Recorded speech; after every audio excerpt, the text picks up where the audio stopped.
Deixa eu começar aqui. Então, vamos iniciar aqui o nosso evento, né? Então, boa noite a todas e todos.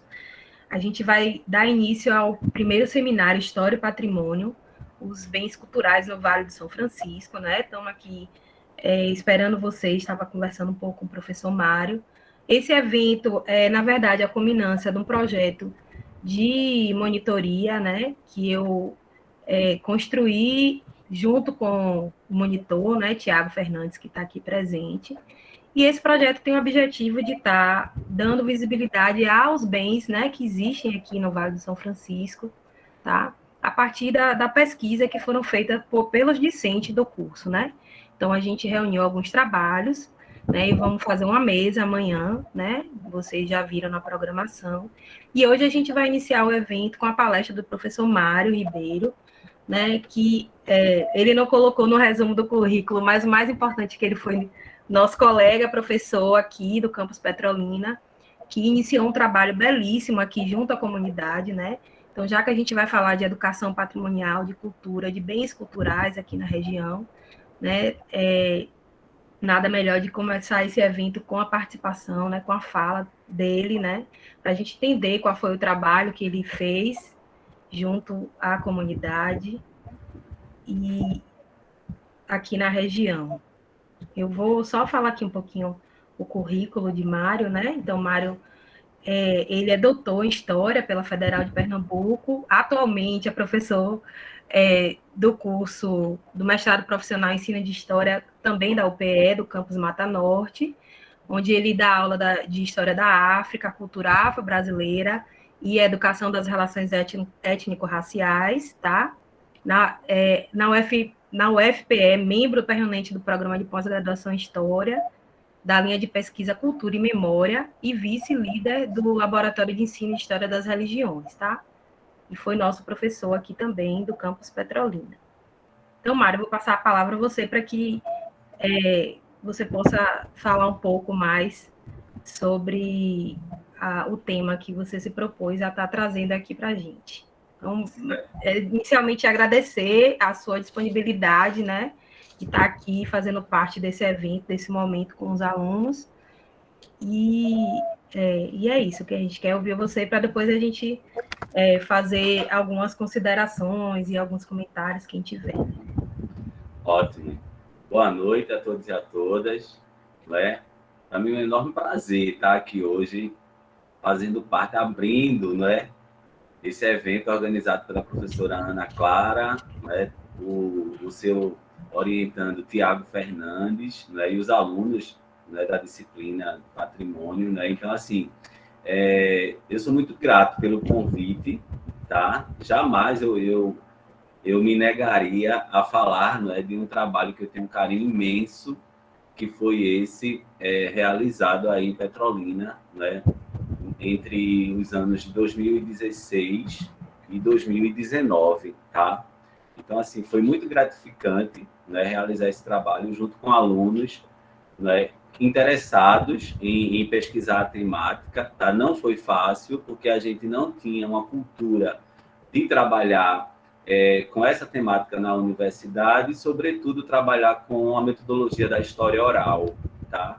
Uma vez que os acervos existentes na região sobre a temática eram muito limitados, né? A gente tinha o acervo Franca Pires, lá na UNEB, né, no campus de Juazeiro, tá? Inclusive, eu quero agradecer até a professora Virgínia, né, que a professora Virgínia, da Educação, foi ela que me apresentou, não é, esse acervo da professora Franca Pires, não é? A gente, inclusive, escreveu um artigo juntos, não é, referente a esse material. Eu peguei a parte referente às culturas populares que tinha registrado nos cadernos da Franca Pires, tá? Então, foi o pontapé inicial, tá? Para a gente ter um contato com essas práticas culturais da região, tá? Mas o que me intrigou a discutir a temática foi um caso de intolerância religiosa que eu vou apresentar para vocês nos slides que eu preparei, tá? que aconteceu justamente no bairro do Quidé, em novembro de 2015, quando eu cheguei, né? Quando eu estava recém-chegado, né, na cidade de Petrolina, e eu me deparei com esse caso de intolerância religiosa, né? Então, o fato do silenciamento dessa temática dentro da universidade me inquietou bastante, principalmente entre os alunos do curso de História, né? Então, eu também não posso deixar de citar aqui, de falar da importância da parceria da professora Ediane Nobre, né? Porque foi juntamente com a Ediane que abraçou a minha ideia, não é? Ela trouxe também outra ideia, não é, do curta UPE. Eu cheguei com a ideia do Terça Crioula, ela chegou com a ideia do curta UPE e nós criamos o Jeffrey, não é? Então, o Jeffrey, criado por nós dois, foi a grande mola propulsora de todo esse trabalho que a gente desenvolveu, né? Então, ela acreditou na proposta, né? Então, quando a gente chegava com a ideia, ela abraçava a causa, né? E a gente juntos, a gente começou a cadastrar esses eventos na extensão, fazer trabalhos de pesquisa, estimular, né, a produção de TCCs, a participação de eventos, né? E ficamos juntos até o momento em que eu saí, em 2019. Né? Então, eu vou pedir agora a permissão a vocês para apresentar uns slides, né, com imagens do nosso trabalho, tá? E quem quiser falar é só abrir o microfone, tá bom? Ana, se minha conexão cair, tu manda uma mensagem pro meu WhatsApp. Tá bom, combinado.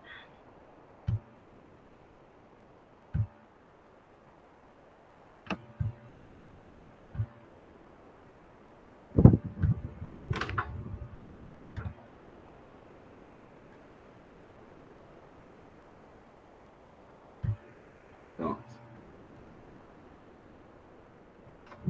Então, aí está o nome do evento, né? Primeiro Seminário de História e Patrimônio, os Bens Culturais do Vale do São Francisco. Que maravilha estar falando dessa temática que eu tenho um carinho imenso, não é, aqui para vocês, tá? Então, eu começo com um provérbio iorubá, tá? Que diz que Exu matou um pássaro ontem com a pedra atirada hoje, tá? Ele usa a metáfora do pássaro, a gente trabalha com essa metáfora do pássaro que foi morto ontem, justamente fazendo uma alusão a esse silenciamento da temática, tá? da problematização da temática em torno do patrimônio cultural, sobretudo do patrimônio afrodiaspórico, que é o que eu vou falar aqui para vocês hoje, tá? Então, Exu matou um pássaro ontem com uma pedra atirada hoje. Que pedra atirada é essa que a gente atira hoje?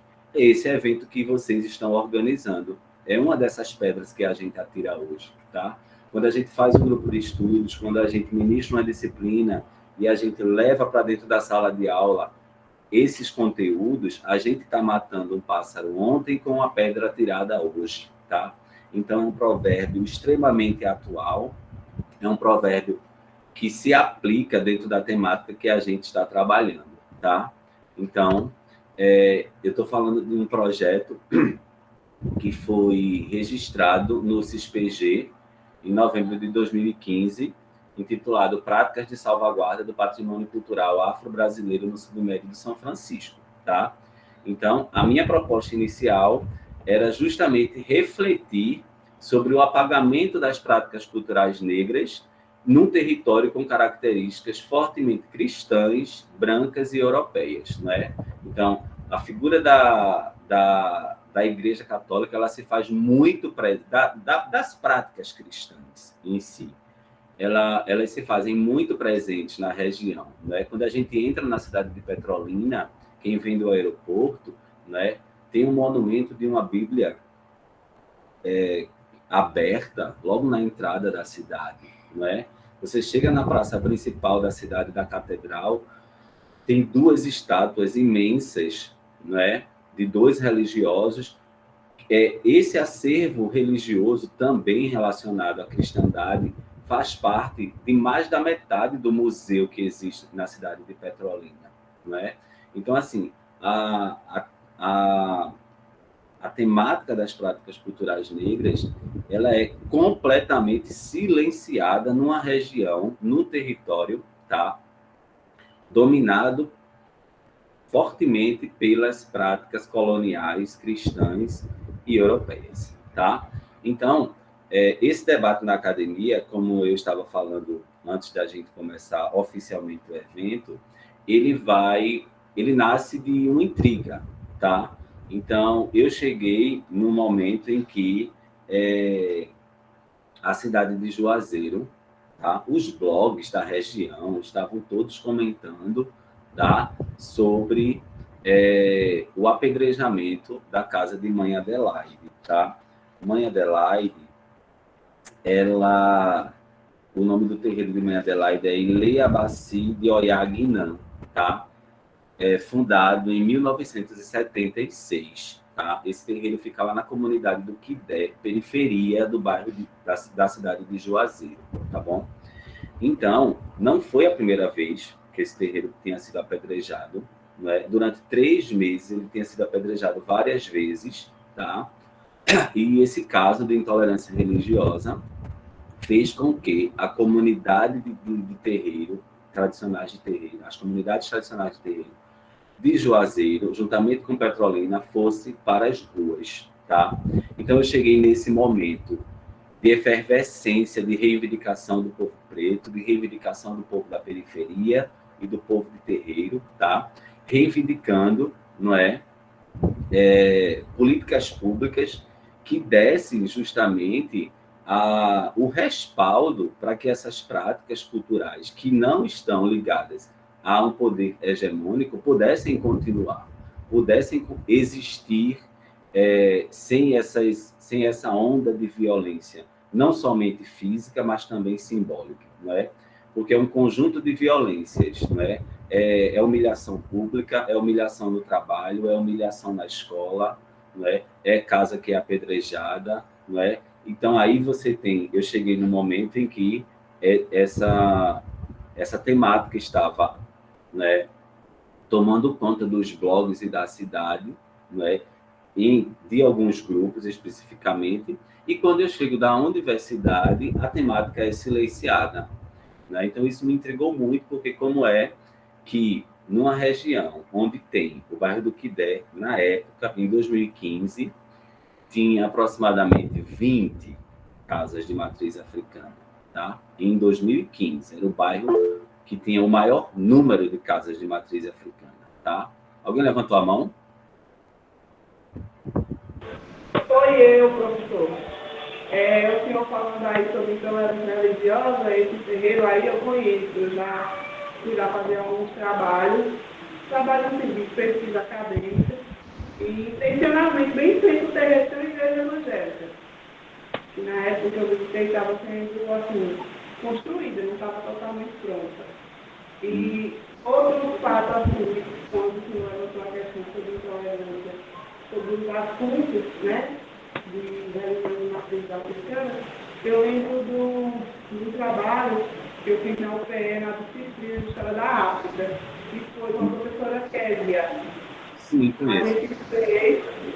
A gente fez um trabalho e, por coincidência, o grupo da gente pegou religião para falar. Cada um ficava com geografia, religião, aí outro ficava com a culinária, os grupos divididos. Por coincidência, caiu religião. Aí eu tenho um tipo de frequência, casa de Candomblé, e eu chamei ele para, né, dar uma palestra lá, conversar um pouco.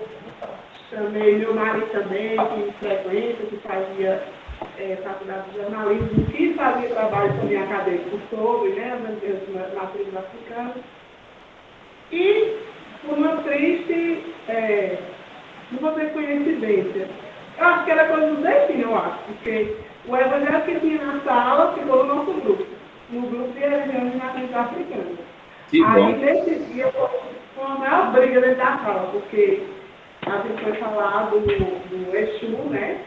Uhum. Do Oxalá, do Orixá Exu, que é o Orixá da comunicação, e ele não aceitou, mesmo sendo do grupo, mesmo tendo estudado, mesmo tendo lido, ele não aceitou. Aí começou a briga, brigava eu, ele, a professora, e começou a ter polícia da sala de aula. Menino, foi Nossa. totalmente assim. Eu fiquei assim, constrangida, não só porque era um trabalho em equipe, mas porque estava falando de uma religião assim, que é uma religião que eu não sou frequente da religião candomblé, mas eu fui, eu entrei, eu estudei, eu vi como era. Então eu sabia que não era aquilo que as pessoas julgam, entendeu? E por eu ter estudado também, por eu participar do grupo, eu fiquei muito sentida nesse sentido. Eu quis defender, eu dei minha palavra, porque eu dei a palavra dela, mas ele não aceitava, de jeito nenhum. É justamente sobre essa demonização, né, das práticas culturais afrodiaspóricas que a gente vai falar aqui, né?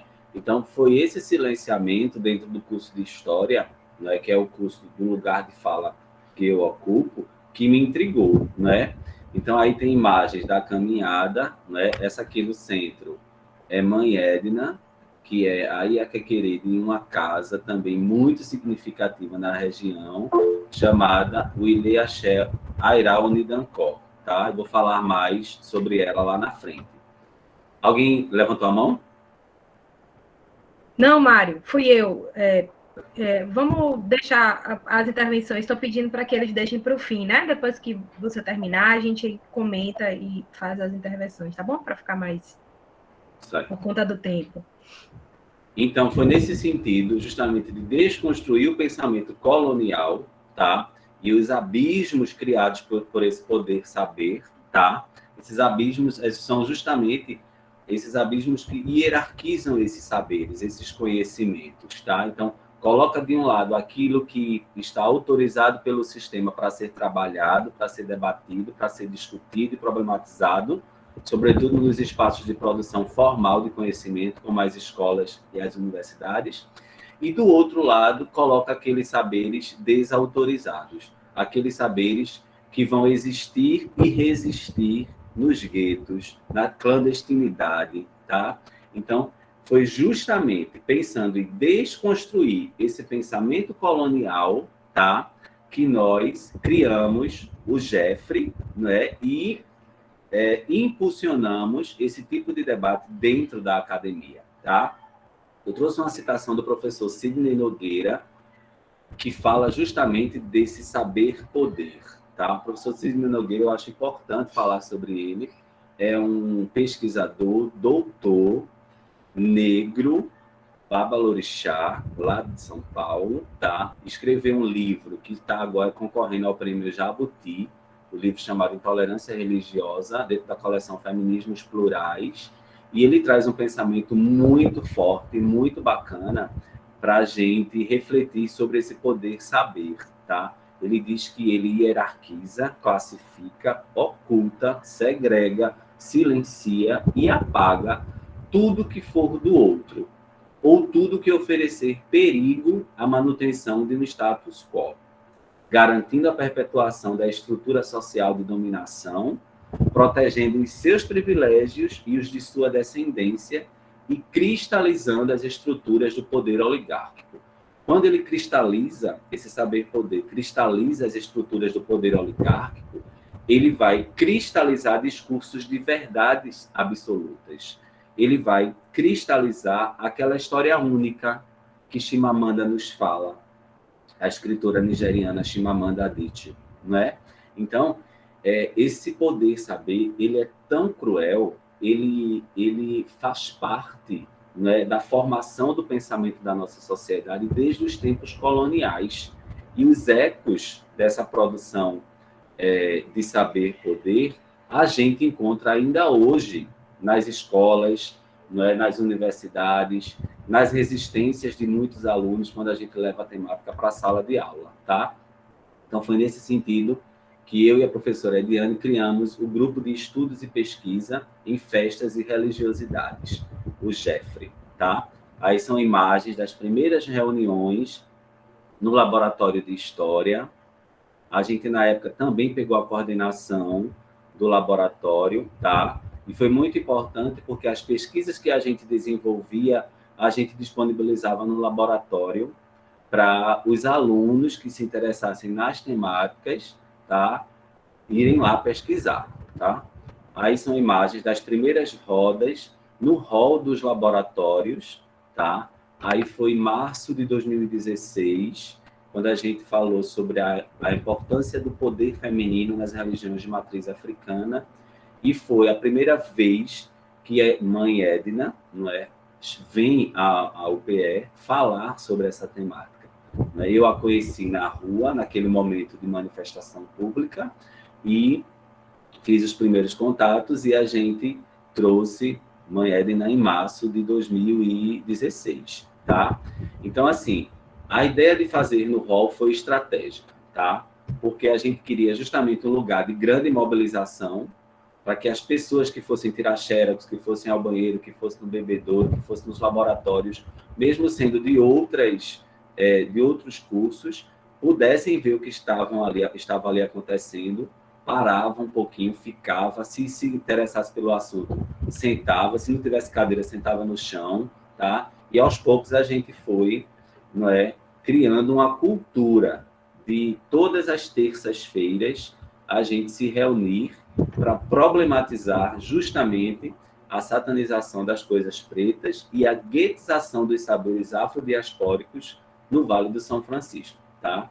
Então, é importante a gente refletir sobre essas contribuições das expressões culturais negras, justamente para redimensionar os estudos do patrimônio cultural, tá? E do ensino de história na região, produzindo justamente novos campos de conhecimento e atuação.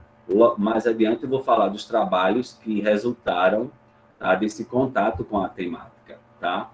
Então foi nesse momento, no início de 2016, que a gente firma uma parceria com o Ilê Axé Airá Onidancor, que é o terreiro mais antigo em funcionamento do bairro do Quidé, e que tem um afoxé.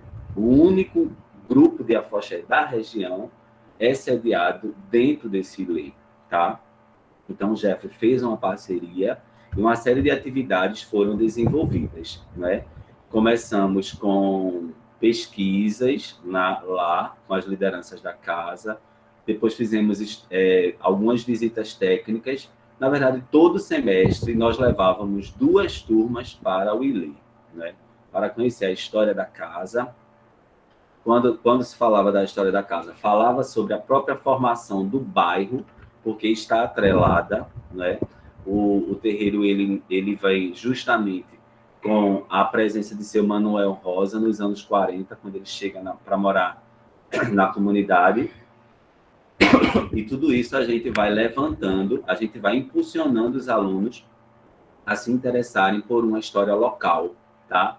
A relacionar o ensino de história com a história local, com a história do patrimônio, trazendo esses sujeitos anônimos, esses sujeitos que foram silenciados pelas narrativas oficiais, tá? Então, foi assim que a gente começou, fazendo um trabalho de metodologia, trabalhando com a metodologia da história oral, tá? Muitos grupos não possuíam um acervo sistematizado, tá? Mas, quando a gente começa a chegar perto desses grupos e a gente começa a levantar o que esses grupos têm guardado, tá? A gente começa a organizar e ver que eles têm um potencial enorme dentro de casa, tá?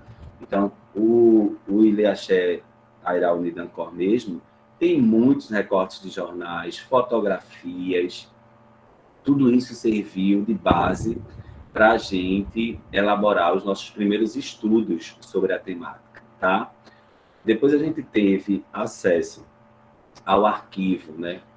Franca Pires, da professora Franca Pires, lá da UNEB, que também está acessível ao público, e tivemos acesso ao acervo do jornal O Farol. Depois de muita negociação, tá? A gente conseguiu ter acesso, tá?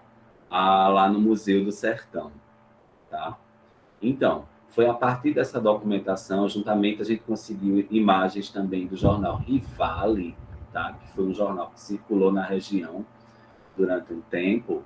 A gente conseguiu levantar a história, por exemplo, do bairro do Quidé, tá? Então, lideranças religiosas como o Pai Henrique, Mãe Filhinha, não é? essas imagens aí, olha, de mãe e filhinha, fazem parte do acervo de Mãe Edna, tá? Essa imagem aí de seu Manuel Rosa e Dona Flora, aí, logo no processo de iniciação, são imagens todas do acervo da família, tá? Então, essas pessoas são personagens importantíssimos na construção, na formação do bairro do Quidé, tá? E na própria formação do candomblé, dos terreiros de candomblé da região, tá?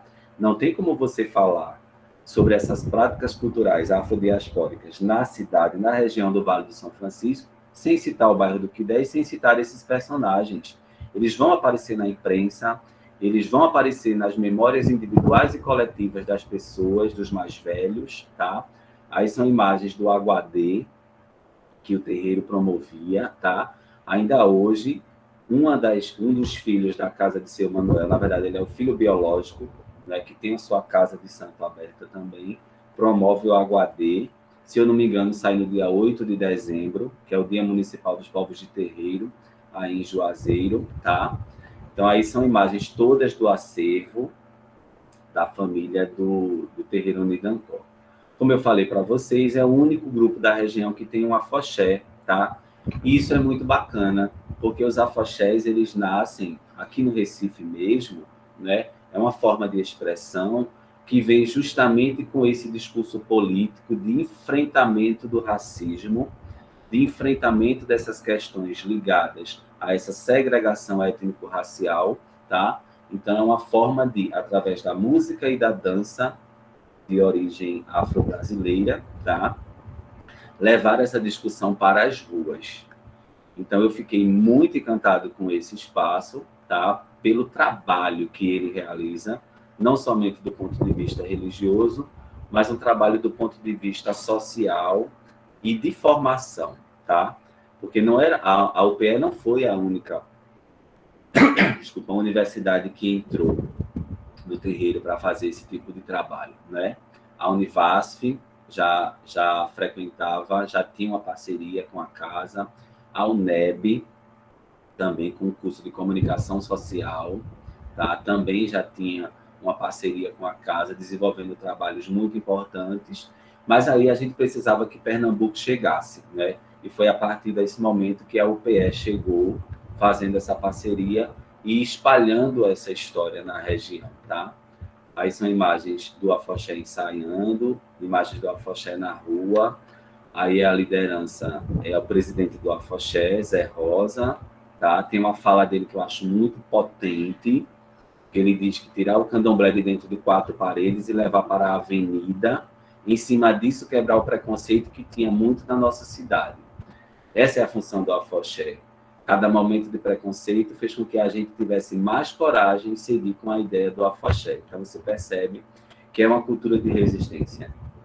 É um ato político, né?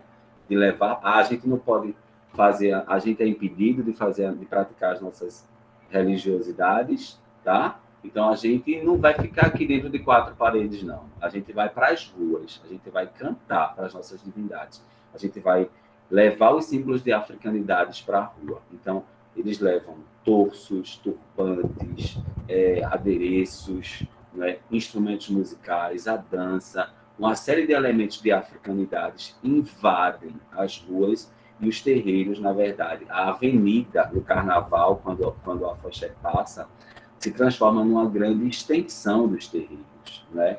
É lindo de ver esses símbolos da identidade afro-religiosa espalhados pela cidade, tá?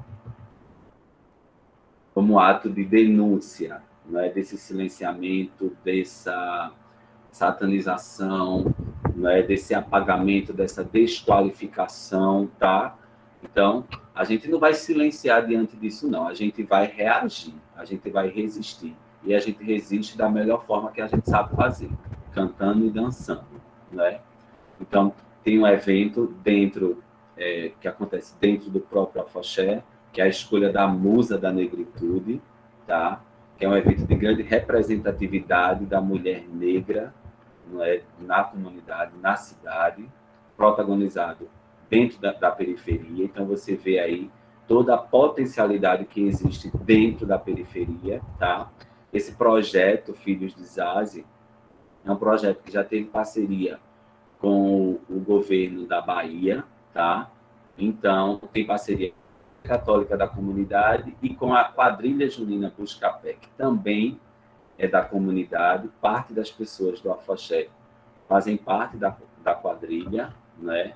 Então, percebe que o bairro é uma movimentação cultural o ano inteiro, tá? A gente está aí diante da imagem de uma das grandes lideranças dessa comunidade, que é Zenaide Rosa. Zenaide, ela é pedagoga, esposa de Zé Rosa, presidente do Afoxé. Ela é Relações Públicas do Afoxé e ela é presidenta da quadrilha junina Buscapé. A quadrilha junina Buscapé faz parte, nasce dentro da casa dela, né? Então, ela tem toda uma relação com as práticas culturais da região. Então, ela é diretora, não sei se chama diretora ou é gerente, de uma creche na Ilha do Maçangano, tá? Então, Zenaide tem um trabalho muito importante na região e a gente não tem como não falar dessa temática sem falar dessas duas representações extremamente potentes, que é Zenaide e Mãe Edna, tá? Então, o terreiro, o que der, o Afoxé e a universidade. Foi dessa forma que nasceu a parceria, tá? Aí são imagens dos alunos lá na sede do Afoxé. Aí são imagens de um projeto que a gente desenvolveu com os alunos do 7º período, com a disciplina História e Patrimônio. Então, percebam aí que eles pesquisaram sobre o Quidé, sobre o Angari, sobre a Ilha do Maçangano, tá?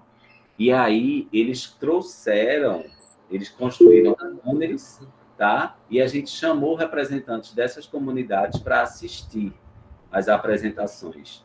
Então, tudo eu fazia nesse hall, que era para dar visibilidade aos trabalhos e trazer outros alunos que se interessassem, despertar o interesse dos outros alunos, tá? Aí são imagens do grupo na sede dos Filhos de Zazi, tá? Percebam que aí o grupo já aumentou, não é? Então, já não é mais aquele grupo pequenininho que começou em 2016. E isso nos levou a criar o primeiro encontro de pesquisadores em festas e religiosidades do Vale de São Francisco, em 2017, tá? A gente fez uma parceria muito bacana com professores do Vale do Cariri, professores aqui de Pernambuco, tá? Do Recife, de São Paulo, e levamos para participar desse primeiro encontro, né, dando visibilidade à temática, tá? Foi muito bacana. Foram 2 dias de muitas atividades, onde os nossos alunos começaram a apresentar as pesquisas iniciais, tá? Aí são imagens. Olha, Tiago aqui. Olha tu, Tiago, bem novinho, né? Olha o Wesley aqui, fazendo visita técnica no grupo, lá na sede do Afoxé, tá? Aí Mãe Flora, aquela senhora que eu mostrei lá no início, né? Aí é pai Edson, o filho biológico que assumiu a casa após o falecimento do esposo dela, seu Manuel. Então, é um espaço que abriu as portas para a gente, tá? Então, não tinha... Olha, aqui atrás, não sei se vocês estão vendo, são textos de uma exposição que a gente fez, tá? Ficou 1 mês no hall aí dos laboratórios e depois a gente doou para o terreiro, tá? Então, eles sempre colocam... Estão me escutando? Sim. Eles sempre colocam esses textos para receber os alunos quando vão visitar o espaço, tá? Aí a exposição que eu acabei de falar para vocês, em novembro de 2017, nós realizamos, juntamente com foram os alunos do Jeffrey, né, que organizaram essa exposição, com o acervo todo cedido pelo Afoxé. O nome da exposição tem Pretos no Pedaço, Afoxé, Filhos de Zazi e a Voz do Candomblé na cidade de Juazeiro, Bahia. Então, assim, foi muito gratificante e, assim, foi um momento inesquecível ver o Afoxé entrar cantando e tocando nos portões da UPE, arrastando os alunos, que isso aconteceu 6h30 para 7 horas, tá? Arrastou os alunos para o hall, tá? E a gente mostrou um documentário, exibiu um documentário construído coletivamente.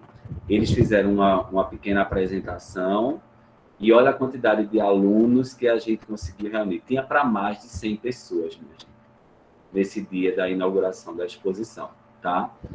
Então, a gente conseguiu uma verba, teve também no final, olha a Luana aí, logo na frente, no final, a gente se viu um coffee breakzinho com comidas, né, baianas, tá? Foi muito bacana mesmo. Desse processo, a gente pensou numa outra atividade, dessa vez não na universidade, mas lá dentro da comunidade de Quidé, que foi essa roda de conversa, Afoxé Resistir para Existir, tá? Então, a gente levou os alunos para dentro da sede. Então, a gente fazia durante a divulgação, os alunos faziam todo o levantamento da quantidade de pessoas interessadas e a gente alugava transporte para levar todo mundo, tá? Então, acontecia à noite e a gente fez 3 encontros dentro desse projeto, tá? Aí foi o último projeto que eu desenvolvi, chamado Conhecendo Nossa História, juntamente com os alunos do primeiro período. Foram os alunos do Jefferson com os alunos do primeiro período, que também eles falavam sobre personalidades da região. Tá? E uma dessas personalidades foi justamente Mãe Edna, tá? Que foi aí falar num desses dias para a gente. Tá? Foram 4 edições do Conhecendo Nossa História, e uma delas, Mãe Edna, estava aí representando o bairro do Quidé. Outro trabalho muito significativo que a gente fez, que nasceu desse contato com o Afoxé, foi essa parceria com a quadrilha Junina Buscapé, né? Então, a gente vem justamente quebrar com esse paradigma, com esse modelo cristalizado de quadrilha junina, tá? Que está ligado a essa petrificação de uma memória oficial dominante, que vai relacionar as quadrilhas juninas com esse movimento de cultura cristã, né, que acontece justamente numa festa inserida no calendário cristão, que são as festas juninas, tá? Então, a gente começou a levar essa temática para dentro da quadrilha, tá? Então, a gente levantou algumas questões e o resultado foi um espetáculo maravilhoso que eles montaram e foram campeões em Juazeiro, no concurso de Juazeiro, e vice-campeões no concurso do SESC de Petrolina. Então, aí estão algumas perguntas que a gente lançou para direcionar a problematização, sabe? Juntamente com essa juventude preta da comunidade. Então, por que é tão difícil uma preta ou um preto assumir um lugar de destaque nos espetáculos juninos, né? Porque já existe no imaginário um modelo de beleza europeia branca, no qual os destaques são escolhidos pela cor da pele, pela cor do cabelo, pela textura do cabelo, pela cor dos olhos, não é? Então, que diversidade é essa? É outra pergunta que a gente faz. Que se opera somente na lógica do dominante, do branco, do caminho de mão única, do idêntico. Então, a gente quebrou paradigmas, formando uma quadrilha com toda a frente da quadrilha negra, com todos os personagens negros, de destaques negros, tá?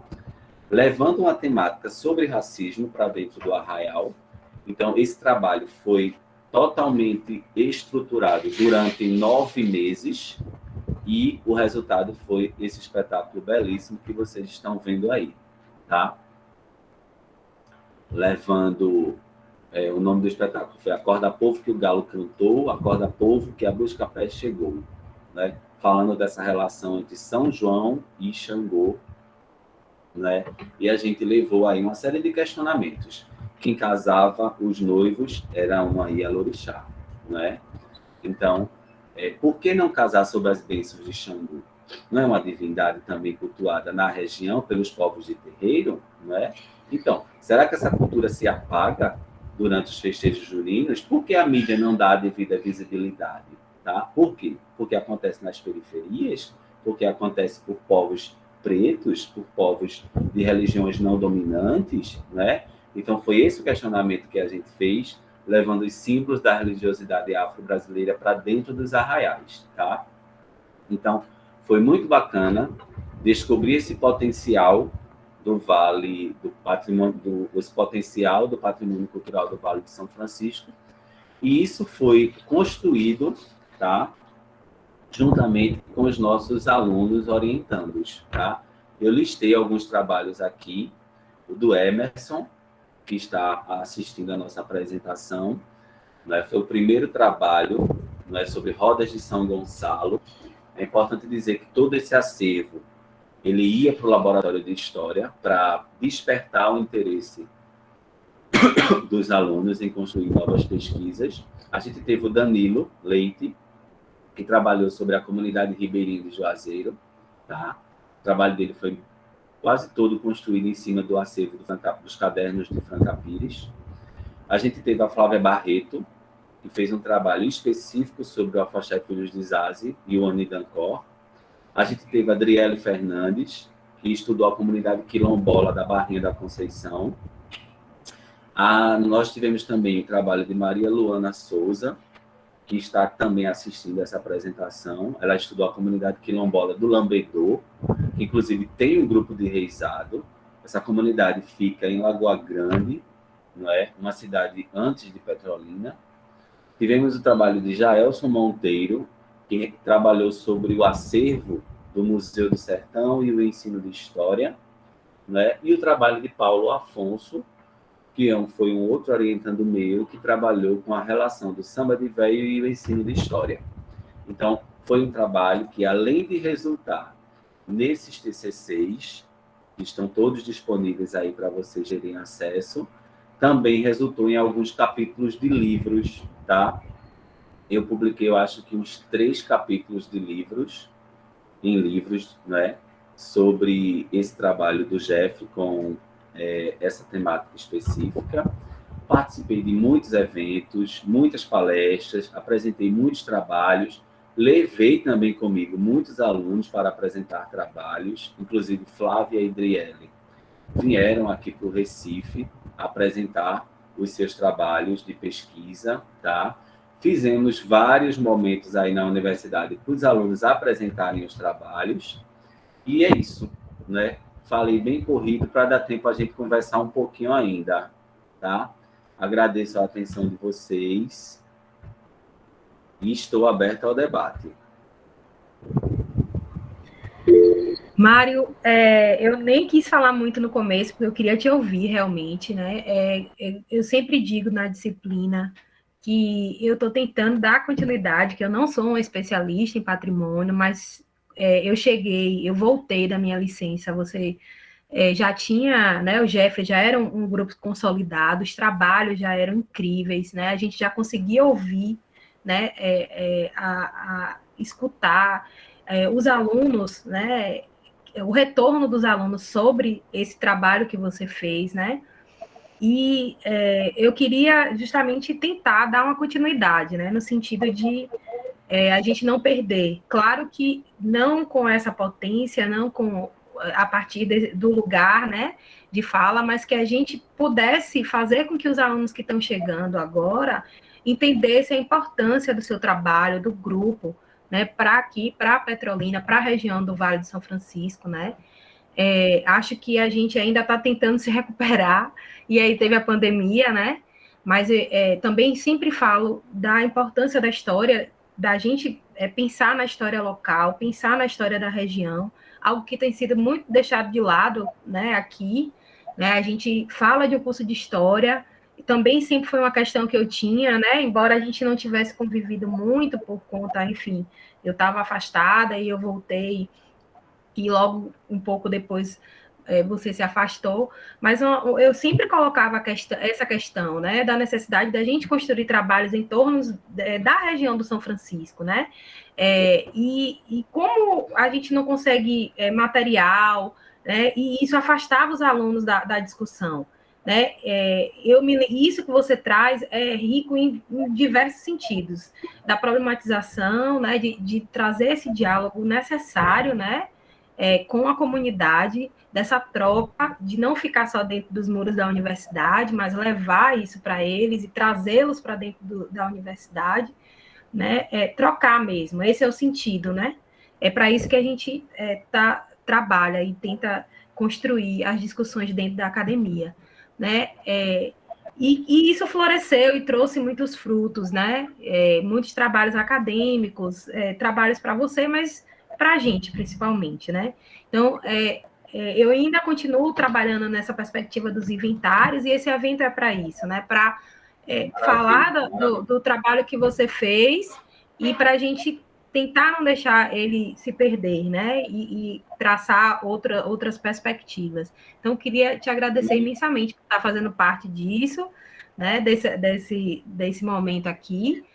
E dizer que fico feliz também de ver os alunos aqui, né? Alguns que foram seus alunos, que têm participação, mas outros não, outros que não vivenciaram isso e puderam estar tendo a possibilidade de lhe ouvir falar e de entender a importância desse trabalho, né? Não só do seu trabalho, mas do grupo em si, né? De tudo isso que ele representou aqui, né?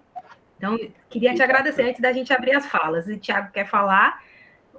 Agora que não é tá aí na foto, foi representado aí, né, Thiago?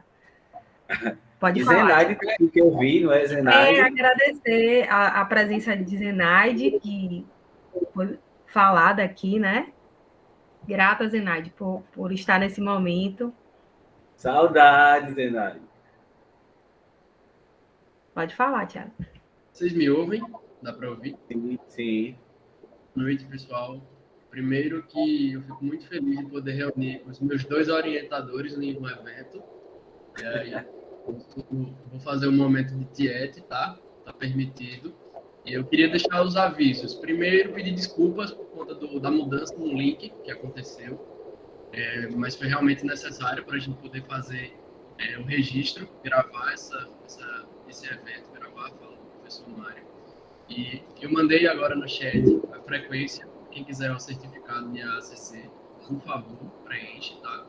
E deixar o convite para amanhã, que a gente vai falar um pouco mais sobre os eventos, tá? Então, esses são os avisos formais. E eu queria agradecer também, em nome da professora Ana Clara também, a participação de todos, porque é de fato muito importante a gente salvaguardar o trabalho do professor Mário e também os trabalhos dos alunos que dão continuidade a esses trabalhos em potencial aqui na região do Vale do São Francisco. Eu fui um dos últimos orientandos de Mário nesse processo de transição dele, e ainda até hoje eu fico aperreando ele. E a professora Ana Clara abraçou o meu trabalho também, então eu trabalho com os dois, fico muito feliz de reunir os dois aqui. E amanhã a gente vai tratar um pouquinho sobre uns trabalhos que é bem interessante. Teve o pessoal que está participando também, Juliana, Trielle. O Arlen não está hoje, mas fica o convite para quem quiser conhecer um pouquinho dos trabalhos. Eu queria agradecer de fato a todos os envolvidos. E professor Mário, eu queria fazer uma pergunta para você. Certo. No seu título de trabalho, você fala por uma reeducação patrimonial. E eu, como pesquisador também, né, o meu trabalho está baixo, Zenaide, vou falar um pouquinho mais alto. Melhorou? Porque o computador aqui é fuleiro.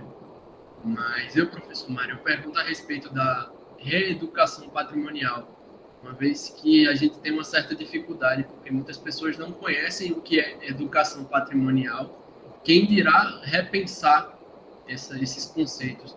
E aí eu pergunto para você, como que a gente pode, em uma rotina, uma realidade cada vez mais difícil para o professor de história, poder inserir essas possibilidades, essas potências na nossa perspectiva de professor e na nossa relação enquanto cidadão e agente atuante dessa cultura que a gente vai intermediar. Eu queria que você falasse um pouco mais a respeito disso, por favor. Essa sua pergunta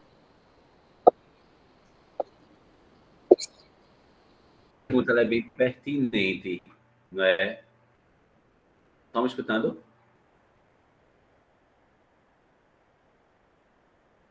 tá? Como é que essa reeducação se dá?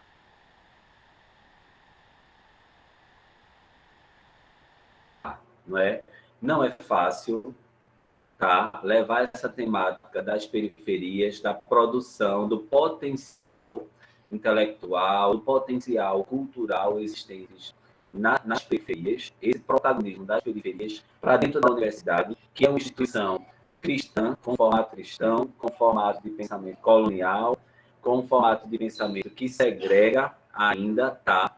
De um lado, aqueles saberes autorizados e do outro, aqueles saberes que são despotencializados, tá? Eu comecei minha fala falando, destacando justamente esses abismos desse saber-poder que causa justamente esse silenciamento de algumas temáticas, tá? Então, por que eu coloquei o título de uma reeducação do patrimônio cultural?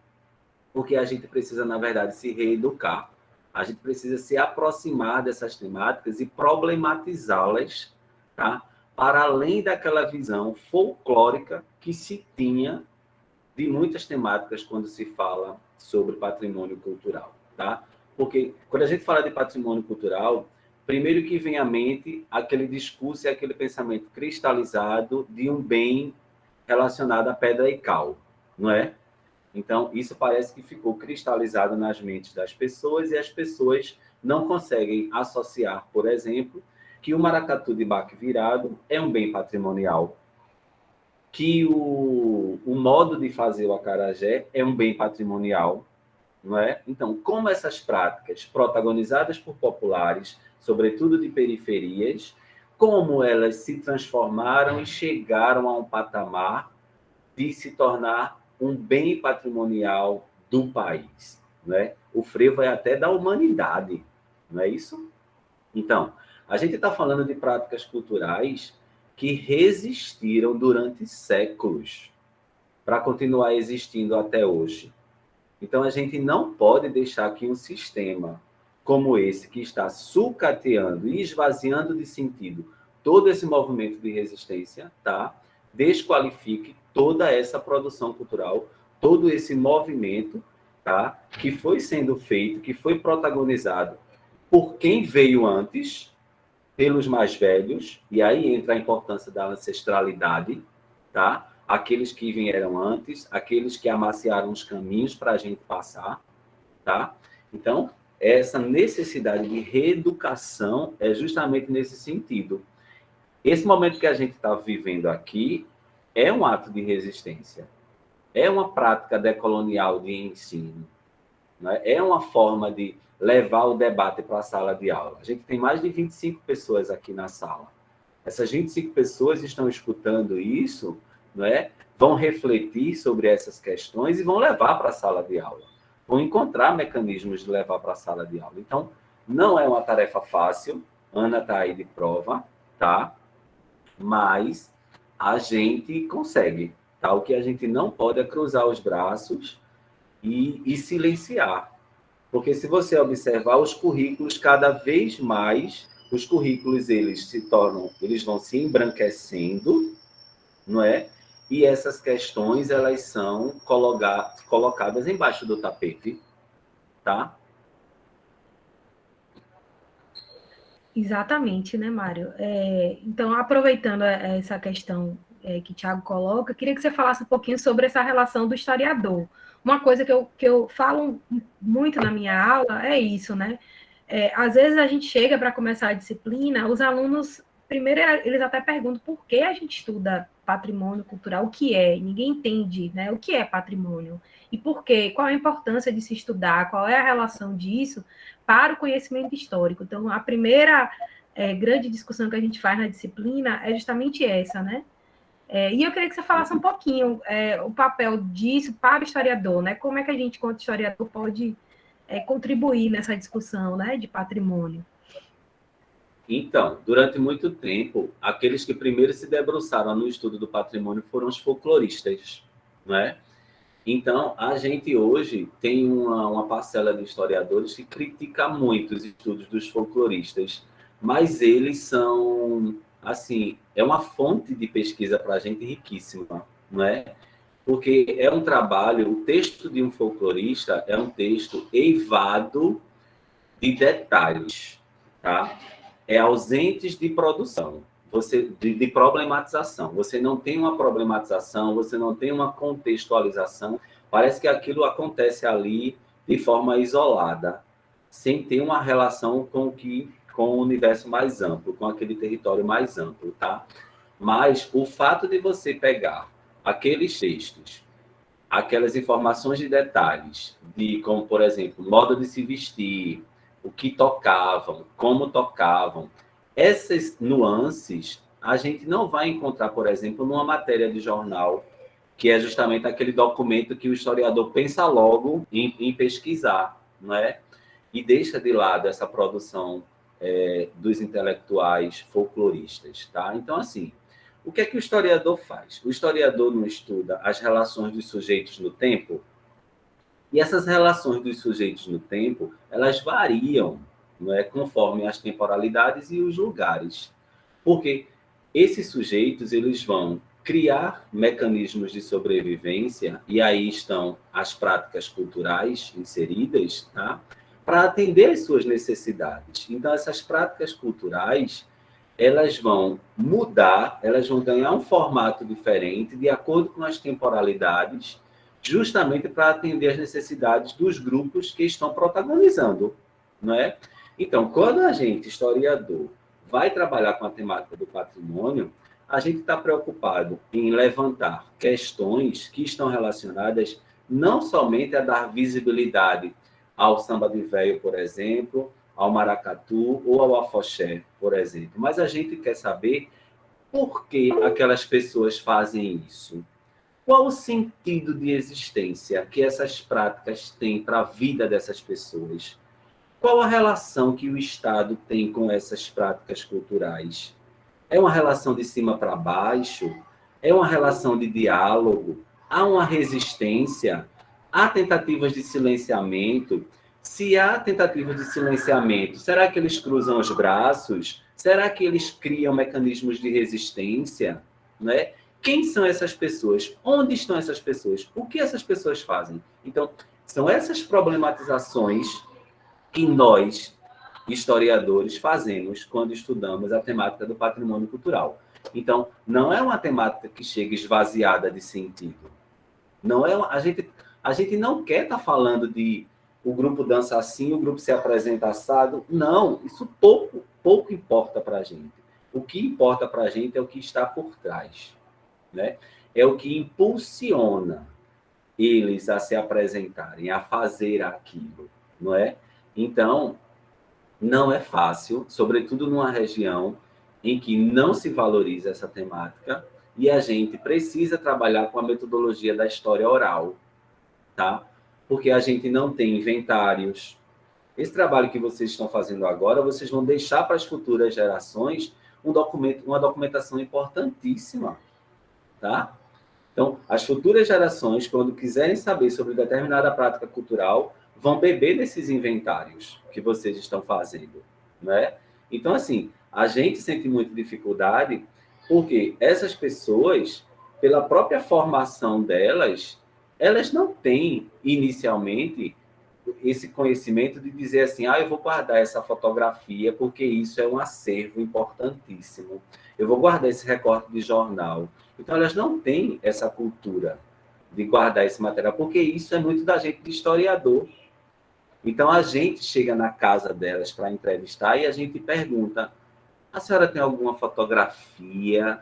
A senhora tem algum jornal, uma matéria de jornal que falando da sua apresentação? Porque tudo isso para a gente é documento, não é? Então, a gente vai ler essa documentação a partir da teoria que a gente estuda na academia, não é? Então, é esse contato. É por isso que a academia ela vai dar essa base, mas a gente precisa desse contato com as pessoas. Porque não se estuda patrimônio cultural dentro de 4 paredes, minha gente. A gente precisa ter o contato com eles. A gente precisa escutar aqueles sons e sentir o cabelo arrepiar, tá? Então, a gente precisa desse contato. Então, assim, é um trabalho belíssimo, mas ao mesmo tempo muito difícil, porque a gente vai encontrar muitos entraves nas instituições em que a gente trabalha, porque vão encarar essa temática como folclore.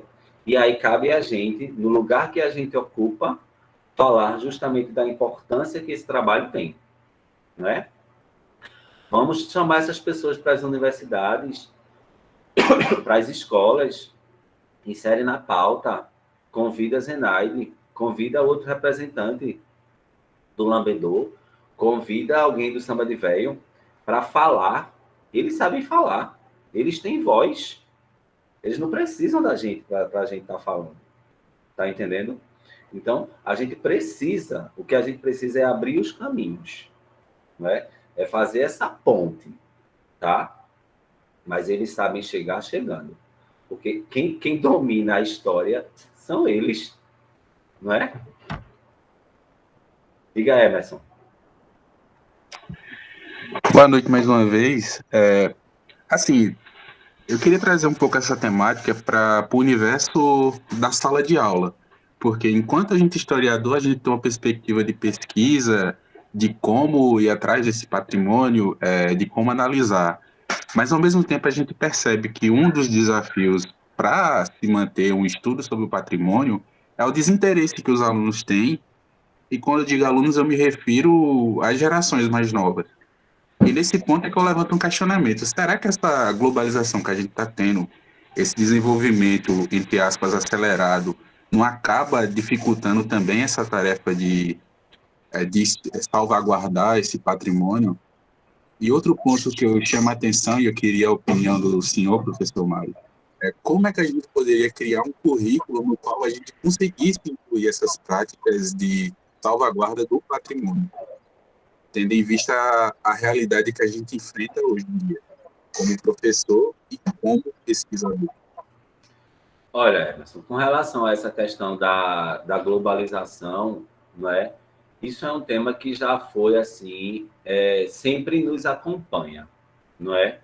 Mas, assim, a gente...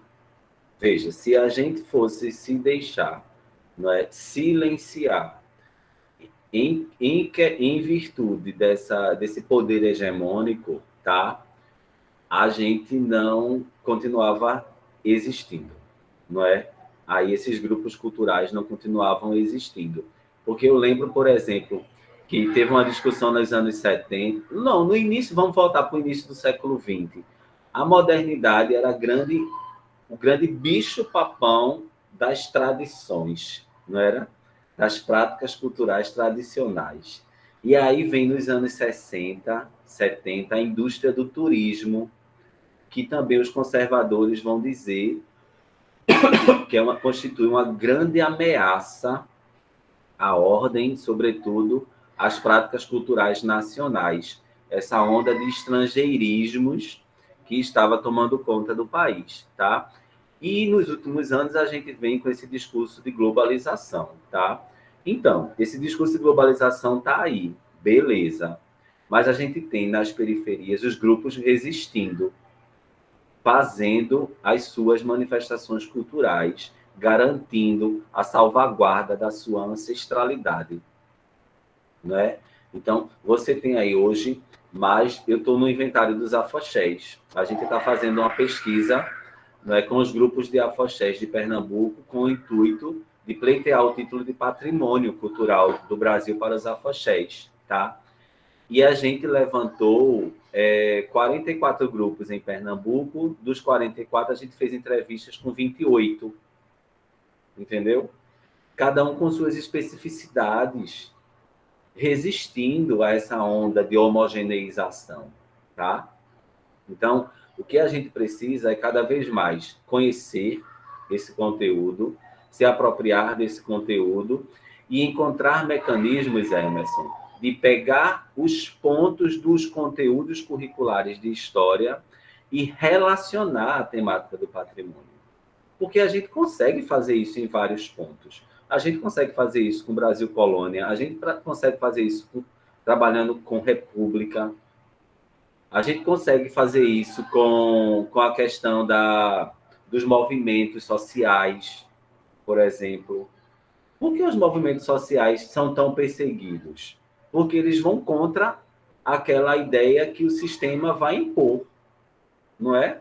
E esses movimentos sociais estão aonde? Nas periferias, não é? E esses grupos culturais, essas manifestações culturais, o que elas são, se não são movimentos sociais? A gente também tem que pensar de forma mais alargada, sabe? Então, quando o afoxé se reúne, né, e diz, a gente não vai tocar dentro do terreiro, não, a gente vai para as ruas levar a nossa cultura, isso é um movimento social. Isso é uma forma de fazer política, de conscientização política. Tá entendendo? Então, isso não deixa de ser um movimento social. Então, o que você precisa é justamente conhecer as especificidades dos grupos, tá? E começar a relacionar com o que você encontra e o que você não encontra nos livros didáticos. Porque os livros didáticos são narrativas oficiais, não é? Então, a gente pega uma temática do livro didático e quando aí a gente complementa, sabe? A gente diz, olha, o livro não traz isso, mas existe isso. Existe tal movimento acontecendo nesse contexto que as narrativas oficiais não registraram. E a gente está trazendo para problematizar aqui. Tá entendendo? Então, o que precisa é isso, né? A gente quanto mais você tem propriedade do assunto, mais você consegue encaixá-lo dentro desse conteúdo programático que vem já pronto para a gente, não é? Já chega pronto, você tem que dar isso, tá? Mas aí é onde entra o seu drible, não é? Diga, Tiago. Como eu entendi e aprendi com Mário dissertou, existem as táticas e existem as estratégias para a gente bolar a BNCC, tá vendo aí? Exatamente. A gente encontra as brechas. Emerson queria falar ainda? Alguém queria comentar mais alguma coisa? Não, a minha fala era só essa mesmo, de ver as possibilidades que o professor tinha de trabalhar realmente o patrimônio dentro desse currículo. Porque agora que eu estou nessa experiência de ver o currículo, como ele é montado, é que a gente percebe as lacunas que existem nesse currículo. Porque o currículo é uma estrutura de poder também, não é? Ele é pensado por uma instituição que elege o que deve ser pensado, estudado, e ao mesmo tempo em que ele seleciona o que ele elege, o que vai ser trabalhado, ele coloca embaixo do tapete aquilo que vai ser silenciado, não é? Então, está relacionado com as ideias de poder, tá? O currículo é um instrumento de poder. Então, é aí onde entram as táticas e as resistências da gente, tá entendendo, Emerson? Tem que driblar isso aí. Sempre é possível, né? Diga, Caroline. Boa noite. Professor, a indagação que eu faço é sobre a questão da cultura, né? Da cultura popular na linguagem.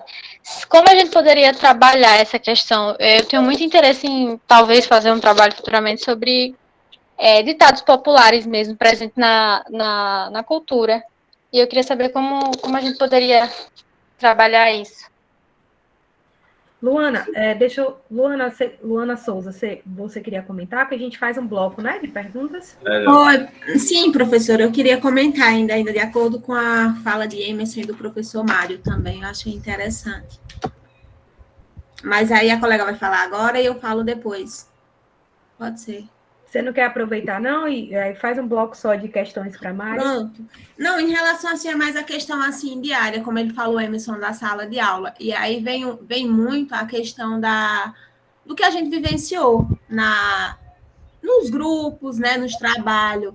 E eu sei que é complicado mesmo, mas nós precisamos resistir a esse tipo de currículo que a escola nos impõe, né? E assim, eu trabalho muito a questão de falar de negro, para mim, assim, é uma coisa que eu me sinto bem, né? E, assim, os meus alunos, eu não trabalho essa valorização em um 20 de novembro. Então, já venho trabalhando, cativando eles, né, desde o início. E aí, para aproveitar essa semana, e o quanto a experiência de visitar o terreiro foi assim, eu tive vários momentos, assim, na prática com o professor Mário, e é muito significativa. É como se tudo que o professor falava, a teoria, a prática vinha ali só para fechar. E aí eu resolvi me organizar, isso, claro, um planejamento antes, para quando chega, assim, datas, assim, muito próximas, como a consciência negra, Emerson, eu já eu já levo para a coordenação o meu planejamento. O que eu penso, o que eu vou trabalhar, entendeu? E aí eu vou levar os meus alunos para conhecer o quilombo, né? E aí já elaboramos perguntas, eles mesmos, eu fazendo aquela monitoração de como vai ser a pergunta, tal, direitinho, mas eles estão muito empolgados, vai ser uma coisa bem organizadinha. Então, assim, para nós professores que estamos aí, né, nessa área aí pública, de escola pública, a gente precisa ter um planejamento, tipo, esse ano tem isso, tal evento, eu já vou me organizando para quando a coordenação vir, a gente já está com tudo organizado assim. Eu pensei em trabalhar dessa forma, mobilizando mesmo. Se não pode levar, mobiliza a escola, traz eles, faz evento, música, porque a gente só valoriza aquilo que a gente conhece. Exatamente. Né? Muito bem, é isso mesmo. A pergunta de Caroline, tem um texto, Carolina, não sei se você conhece, do professor Durval Muniz.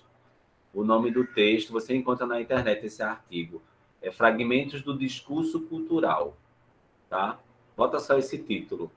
Depois tem um subtítulo, Por uma análise crítica das categorias e conceitos que embasam o discurso sobre a cultura no Brasil. Tá? Mas se você botar esse título só, Fragmentos do Discurso Cultural, do Durval Muniz de Albuquerque Júnior, já vai aparecer. Tá? E aí ele vai te dar uns encaminhamentos de como a gente trabalhar com determinados conceitos dentro da temática do patrimônio, tá? Então, o próprio conceito de patrimônio, ele vai problematizar o conceito de tradição, o conceito de resgate, que está sempre presente, não é? Nas falas, quando se trata de patrimônio. Eu até brincava com os meninos na sala. Historiador não resgata nada. Quem resgata é bombeiro. Ou então o socorrista do SAMU, não é? Vou usar essa. Porque eles adoram. Quando a gente falava, sabe, Ana? Professor, eu quero trabalhar porque eu quero resgatar. É o resgate, Todo mundo quer resgatar. Eu deixava ele terminar e depois eu falava, sabe? Então, é muito isso, né? Eu disse, a gente não vai resgatar. Essa história que passou, passou. Então, a gente vai justamente problematizar essas questões a partir das fontes. O historiador trabalha com fontes, tá? Então, às vezes, você tem um tema maravilhoso, mas se não tem fontes, aquilo não é viável de acontecer, tá? Então, se as fontes não estão ali nos jornais, na biblioteca, tal, vamos partir para a história oral, vamos trabalhar com as fontes vivas, não é? Então, tem muitos caminhos, Caroline, sabe, a seguir, mas eu acho que esse texto do Durval, ele já vai abrir os caminhos assim, sabe, para algumas questões. E tem muitos autores, viu, assim, que a gente pode indicar, depois eu posso passar para a Ana umas leituras que a gente vem trabalhando, e Ana passa para vocês. Esse texto do Durval, eu trabalho ele na disciplina, trabalhei. Agora eu não estou trabalhando nos últimos por conta do formato remoto, que diminuiu muito o tempo, então a gente está muito corrido, né? Mas, assim, essa discussão que ele traz sobre esse conceito é ótimo, né? Não é? Alguém mais, gente, queria comentar alguma coisa? Eu só queria fazer um convite. A Secretaria de Educação, ela vai fazer uma formação agora no final do mês ou no início do mês que vem, e nessa formação vão apresentar alguns trabalhos dos professores que pesquisam aqui na região. E um desses trabalhos que eu me lembro, ele fala sobre a Ilha do Maçangano, sobre o olhar sobre o quilombo, olhar dos quilombos. Aí o autor, ele traz a perspectiva de outros quilombos que ele visitou, e a análise que ele faz também sobre a Ilha do Maçangano, entre outros trabalhos que tem sobre a temática aqui na região. Eu vou procurar me informar a data certa e vou enviar o link para vocês participarem também, quem quiser também. Ótimo, Maravilha. Emerson. Obrigado. Mande mesmo, que a gente divulga também aqui nas salas que a gente está dando aula, né? Então, E aí, gente, Emerson e Luana, Ana. Emerson e Luana, como eles trabalham com a temática do patrimônio aí na região, e vocês, como vocês têm pretensões acadêmicas de dar continuidade a um mestrado, eu aconselho vocês fazerem parte do grupo de Ana, não isso. é? Porque aí vocês têm contato com esse vínculo com a universidade, né? Estão aí em contato com os debates, com as discussões, as leituras sempre atualizadas, tá? E vocês não ficam sozinhos, deslocados, estudando em casa. A gente precisa dessa troca, tá? Então, esse momento remoto, onde muitas discussões acontecem de forma remota, possibilita que vocês participem das discussões. Luana não mora na cidade, não é? Mas é uma forma de estar aí vinculada, sabe, Luana e Emerson?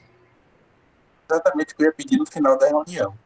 Era saber se ainda tem algum grupo para poder continuar participando, porque a gente sente saudade das discussões que a gente tinha no grupo, daquele momento.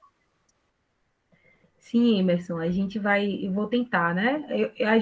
Eu não tenho um grupo sobre patrimônio, mas vai existir alguns momentos para a gente estar trocando. Posso convidar vocês para estar falando na disciplina também sobre seus trabalhos, que em algum momento é importante também para os alunos, né, que estão estudando, entendendo a importância de como estudar, como inventariar, né? Então, a gente fica em contato, sim, e sempre pegar o contato de vocês para a gente estar fazendo essa troca. E posso também indicar outros trabalhos, as professoras que estão, a professora Tatiana estava comentando com Luana no começo, que tem um grupo sobre escravidão, né, no século XIX, que ela está reativando o grupo agora, e é importante esse contato, sim, senão a gente fica muito sozinho, né? Pois é, antes vocês ficam loucos para terminar, quando termina fica com saudade. Diga, Tiago.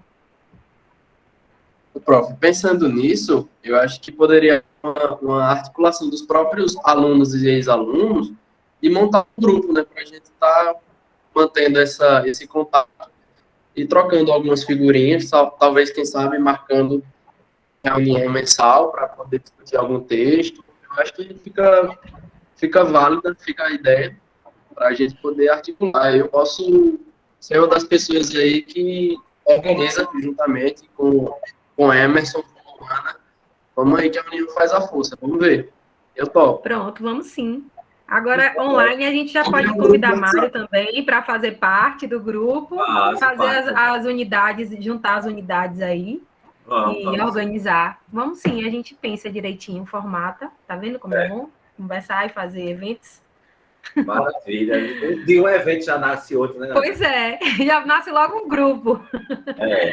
Eita, Rejane, é mesmo. Gente, por conta do horário, eu sei que alguns de vocês estão tendo aula, né? Alguns já saíram por conta do horário da aula. Queria agradecer imensamente aqui a todos que ficaram até o final. Engraçado que eu falei Henrique está aqui presente, também da sua turma, né, Emerson, eu acho.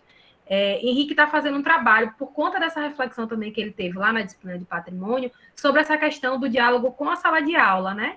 Como os professores do ensino básico, eles estão trabalhando patrimônio, de que forma, e como eles podem, né, trabalhar isso. Está fazendo o trabalho de conclusão agora, através dessa relação. Então, esse diálogo é importante, sim, para amadurecer pesquisas, né, trabalhos, que não fique só no trabalho de disciplina, mas que vocês possam usar isso, e aqui a gente fala também, como o Mário coloca, da importância do trabalho com patrimônio para a valorização da história, né? O historiador, ele é muito importante nesse processo, não é só de cientista social, a gente não trabalha só com fonte do 19, não só com algo que passou, mas a história ela está sempre em movimento e referenciado em algo que está acontecendo ainda, e manifestações que estão acontecendo ainda, né? Então, isso é a importância do nosso estudo, dessa discussão, né, para o curso de História, né, principalmente. Então, agradecer e já convidar aqui. Amanhã a gente vai continuar nessa perspectiva, né? Esse primeiro encontro, eu quis trazer a contribuição do professor Mário e dos alunos, né? Que fizeram os inventários participativos nas outras, nos outros semestres, né? Concluíram os trabalhos de inventário. E aí a gente vai ter a fala do Arley Fernandes, que vai falar da Marujara de Curaçá, de Bruna Leal e Juliana Caroline, que vão falar sobre a memória de São Francisco e a pesca artesanal da comunidade do Angari, e Driele, que foi orientanda de Mário, né, que vai contribuir aqui também falando do seu trabalho de conclusão de curso sobre a comunidade Nossa Senhora da Conceição, não é isso? Da Barrinha, não é isso? Então, deixar já o convite para amanhã vocês terem participarem desse processo, desses projetos, né, trabalhos que foram concluídos aqui na disciplina e verem um pouquinho como a gente pode trabalhar, como é diversa essa região, né, as diferentes possibilidades de trabalho, de manifestações e tantas outras ainda que a gente não conhece ou que tem poucos estudos e que estão aí para serem estudadas, né. A região do Vale tem isso, né, Mário? Porque tem a contribuição baiana e pernambucana, né, e essa mistura toda que faz ser uma região particularmente rica, assim, desses dois elementos. E agradecer imensamente, Mário, assim, não tem outra palavra aqui. Você está disposto a vir e está participando. Eu sei que você tem outras atividades, mas estar aqui com a gente nesse momento foi muito importante para a gente. Então, agradeço bastante. Agradecer já a Tiago aí pela organização também, me ajudou bastante nesse processo. E a todos que ficaram até agora, muito obrigado também, tá, gente? E não deixem de vir amanhã para às 18 horas, para a gente poder. Vai ser nesse mesmo link, tá? Para a gente poder tá ouvindo a fala dos alunos. Maravilha, maravilha. Eu que agradeço, não tinha como não participar, tá? Assim, é muito bom, muito gratificante falar sobre aquilo que a gente gosta, não é? Falar sobre aquilo que a gente é apaixonado, não é?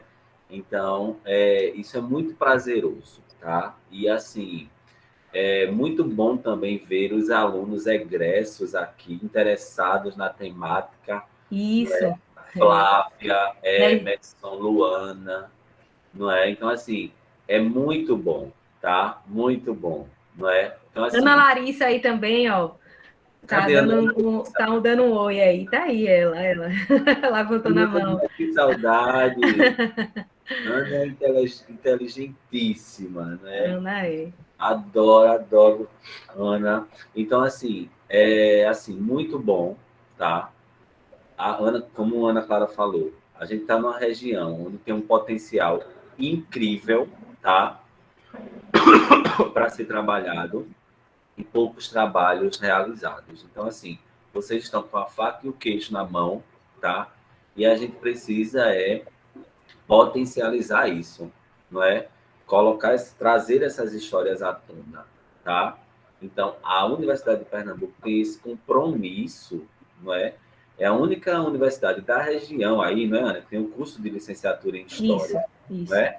Então, a gente não pode deixar que historiadores que venham de fora, pesquisadores venham de fora falar sobre a história da gente, não é? Então, a gente tem tudo aí nas mãos para construir uma nova história, não é? É o avesso do mesmo lugar. Eu tenho um samba-enredo que eu gosto muito, eu até pensei em começar com ele hoje, o samba-enredo da Mangueira de 2019. Contar a história que a história não conta, o avesso do mesmo lugar, tá? Então, é isso que a gente precisa, tá? Então, vamos cada vez mais se dedicar à temática do patrimônio, dar visibilidade a essas práticas e mostrar que esse campo também é nosso. Nós precisamos ocupar esse campo do patrimônio cultural. Ocupar e resistir, né, Mária? Temos que resistir aqui. Muito. Exatamente. Então, já lhe convido para essa proposta aí de tentar rever o grupo, ou participar de alguma forma. A gente vai conversando para tentar afinar aí as possibilidades, viu? A gente combina assim. Pronto. Ana, tu quer falar, Ana? Ana quer falar, Ana Larissa? Eu acho que ela levantou a mão para dizer que estava aí. Você quer falar? Boa noite, todo mundo Boa me ouviu? Eu só queria agradecer pelas falas, dizer que eu tô com muita saudade de vocês, Mário, Luana, professora. Não tem muita coisa para dizer, só isso mesmo. Mandar um Massa. beijo. Beijo, beijo. Obrigado, pessoal, pela oportunidade. Obrigado, Ana Clara, pelo convite. Obrigado também pela sua fala tão potente, tão bonita. Obrigado mesmo, Mário, por tudo, sempre. Massa, massa mesmo. Tamo junto aí, viu? Beijo e sucesso no evento. Tá bom. Tchau, gente. Boa noite, viu? Obrigado pela presença. Não esqueçam de assinar a presença aí, por favor. Tchau, Tchau. tchau, Ana. Tchau, tchau. Tchau, Mário. Obrigado. Tchau, pessoal. Boa noite. Tchau. Tchau, gente. Boa noite. Boa noite. Boa noite. Boa noite. Tchau, gente. Boa noite.